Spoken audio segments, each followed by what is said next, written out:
Lumutang na ang isa pang sugar daddy rin umano ng aktor na si Dominic Roque na isa ring malaki at kilala na personalidad. Maliban kasi sa napaka-kontrobersyal na lalaking politiko na nagmamay-ari umano sa condo unit na tinitirhan ngayon ni Dominic, ay may lumutang pa na isa na siyang nagregalo rin sa aktor ng isang malaking gasoline station. Narito ang buong detalye. Ngunit bago tayo magpatuloy, huwag kalimutang i-like, share, subscribe, and click the notification bell for more updates and for more upcoming videos. Maraming salamat! Kalat na ang di umano'y tunay na dahilan sa hiwalayan ni Bea Alonzo at Dominic Roque dahil umano sa prenuptial agreement. Ngunit matatandaang si Dominic pa umano ang nagsabi sa nanay ni Bea na siya raw ay pipirma sa nasabing kasunduan. Sa harap mismo ng kanilang abogado, isa-isa na nilang binanggit ang kanilang mga ari-arian upang kanilang proteksyonan sakaling hindi umano maganda ang kalalabasan ng kanilang pagsasama. Ngunit sa kalagitnaan nito ay nagulat umano si Bea Alonzo, lalo na ang kanyang pamilya, nang sabihin ni Dom na may gasoline station umano ito na kanyang pagmamay-ari. Nagtaka man umano si Bea dahil sa tagal na ng kanilang relasyon habang magkasama ay hindi pa umano kailanman binanggit ni Dominic sa kanya na may gasoline station ito.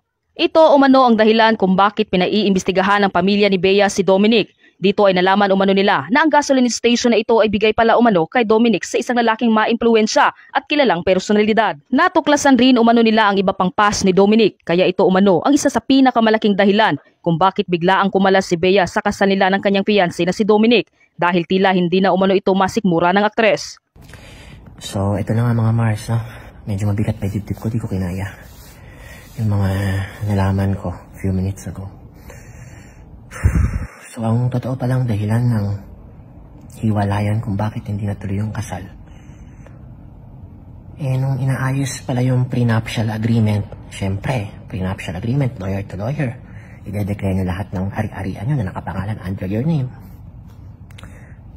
May dineclare pala sila lalaki na gasoline station. So, ngayon, nagtaka yung pamilya ni babae. Kung saan galing tong gasoline station na to wala ka namang kita, model-modelan ka lang naman paano ka nakapagpundar ng gasoline station? Pinaimbestigahan ngayon ng pamilya ni babae si lalaki, din pala nagsimula ang investigation. Ito pala yung tinutukoy ni Madam Christy Permin. So nung nag-iimbestiga sila, they found out that this gasoline station ay bigay sa kanya ng isang bakla. So, nag-dig deeper sila and they found out yung past ni lalaki. Na nagulat sila. Talaga palang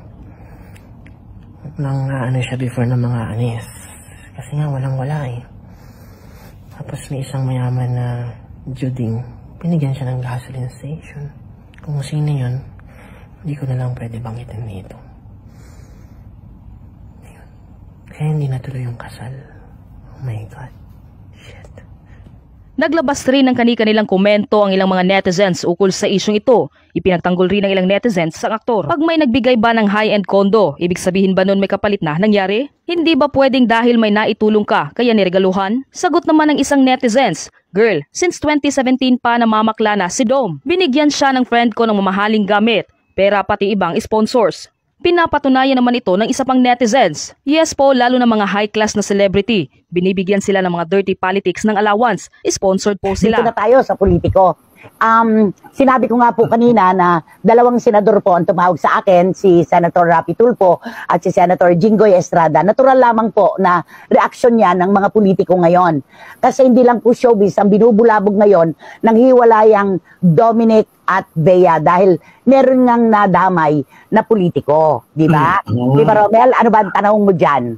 Nako, eto na nga, maghihingi muna ako ng sorry sa aking mga kaibigan, nanay, na patuloy na nagmemensahe na baka sabihin niyo, suplada po ako. Wala po akong masasabi sa inyo, ngingitian ko lang po kayo dahil alam niyo naman po, ito ay antayin natin ang panahon ang mag-reveal kung sino siya. Okay. Diba? Ay, yan din ang sinagot ko rin kanina kaya Kuya Rafi at saka kay Senador Jinggoy, halakhak, puro halakhak. Nanay, sabihin mo na, sabi ni Kuya Rafi, yung mga kasama kong politiko, binubuliglig ako, tinatanong ako, tanongin mo naman sa nanay mo kung sino yun para malaman natin. Si Senador Jinggoy naman, nanay, nasa Senado ba yan politiko? Nasa ano ba, mababang kapulungan?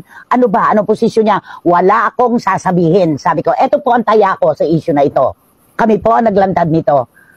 Alam ni Dominic Roque na hindi imbento ang kwentong ito. Alam ni Dominic Roque na totoong may pangalan ng politiko na dapat sambitin sa isyong ito. Alam ni Dominic Roque kung sino ang may-ari at kanino nakapangalan ang condo unit na mamahalin na tinitirhan niya. Alam ni Dominic Roque na siya ang dapat magpaliwanag at magbukas ng issue at hindi kami. Yun ang aking taya dito. Kailangan siya ang magpaliwanag kung bakit lumulutang ang kwentong ito. Hindi pwedeng kami. Dahil hindi naman kami involved hindi naman kami sangkot. Diba?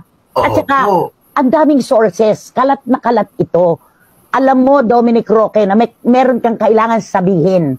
Alam mo na meron kang dapat na linawin. Hindi namin sinabing karelasyon mo yung politiko. Wala kaming sinabing kahit ano. Pero ang pagpapaliwanag para maliwanagan ang mga nag-iisip sa iyo dapat manggaling. Ito nga po, lagi naman nating ipinagtatanggol saan mang diskusyon itong si Dominic Roque. Sinasabi natin na meron naman siyang pinagmulan na pamilya, meron naman siyang negosyo, pero bakit napakaliit ng tanaw sa kanya at tingin ng ating mga kababayan sa relasyon nila ni Bea? Ito ngayon, ayon sa aming source, pinaiimbestigahan po sa pamilya ni Bea Alonzo kung ano ba talaga ang trabaho ni Dominic Roque. Ay, oo nga. Diba? Kasi may sinasabi niyang busy siya sa kanyang business. Oo. So, ano ang business? Ano yung business? Yung iba sumagot ng monkey business. Kanya-kanya na lang ang interpretasyon. Ano natin yung isang tabi natin yon. Ang sabi, meron siyang business. At nakatira siya sa isang super pangmayaman na kondo. Uy! Diba? Yung mga sikat na artista nga, hindi naglakas loob na tumira doon. Oo, hindi na kaya. Diba? So, siguro gumugulong na yung investigasyon dahil merong nakaalam na, oo, may trabaho siya. Pero walang definido na sagot kung ano yung trabaho na yon. At ang condo unit pala na tinitirahan nitong si Dominic ay nakapangalan sa isang napaka-controversial na politiko. Uy! Ay! So, may Politiko ang sinabi ko, lalaki ha. Lalaking politiko.